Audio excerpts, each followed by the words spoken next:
AYTC First Nations, Taurean Wellman with Wellman Wellness Training here with Brittany. We're going to take you through a healing series for a specific injury sustained during some powwows. First step to recovery comes with rolling out tissues with issues. So those are going to be the first exercises we're going to look at. And then we'll calculate those in with some mobility drills for the feet and the ankles, and then in turn in a standing balance position. For our first step of releasing our tissues with issues and helping with the injury recovery, we're going to look at releasing the tension in the feet.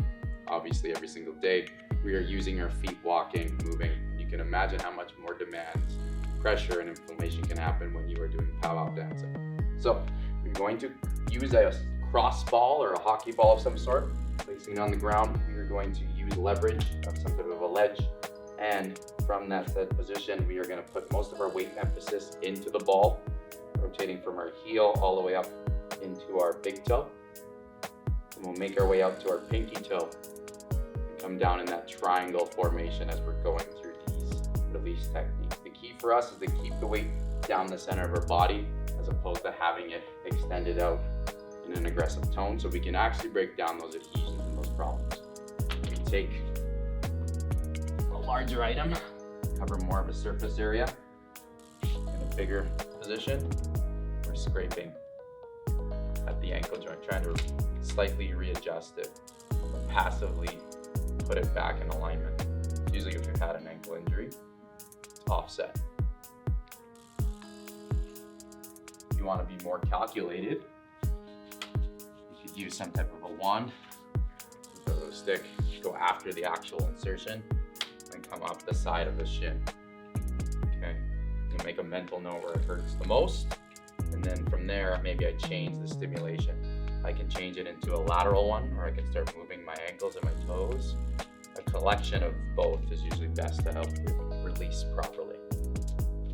That was the front of the ankle, where the insertion happens, and typically speaking, we have an injury where we roll our ankle in an inversion position. Now we need to go after the heel or the Achilles tendon, as they are connected and correlated to creating movements for us. This is the start of the trigger points near the ankle of the back fascia line. We go after the Achilles tendon.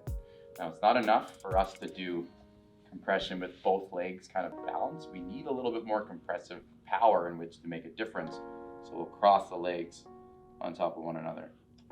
We are now going to go after another kinetic chain position just underneath the kneecap. We talk about the science behind this. There's two bones that need to float here, and there's a bone that slides into this position every single time we go to walk. Okay. What happens in an injury is, of course, they're out of alignment and you get dysfunction. So we want to take passive adjustments again. So just below the kneecap, we're going to create the same type of pressure that we did in the front of the ankle.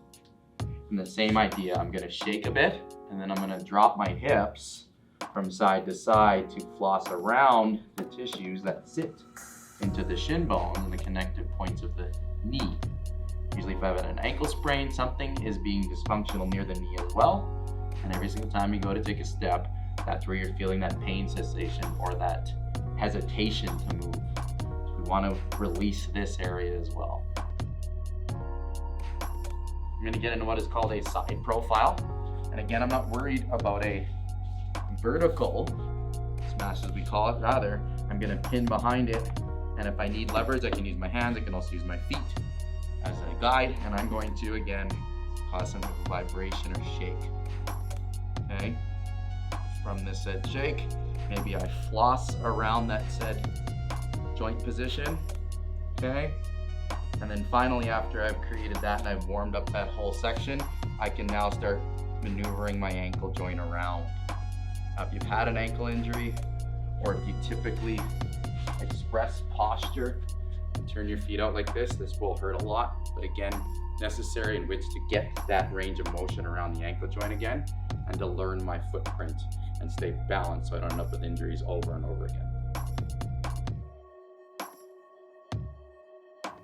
So with those exercises, we got Brittany to roll out her tissues with issues. We got her to get into some calculated mobility drills or range of motion drills in which to feel more grounded, feel stronger, feel more stable. Do you want to give the team a little bit of your feedback of how that felt?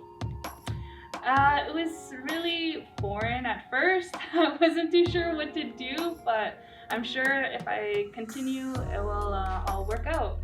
Perfect. Stay tuned for more from our injury recovery series with YTC and Wellman Wellness Training.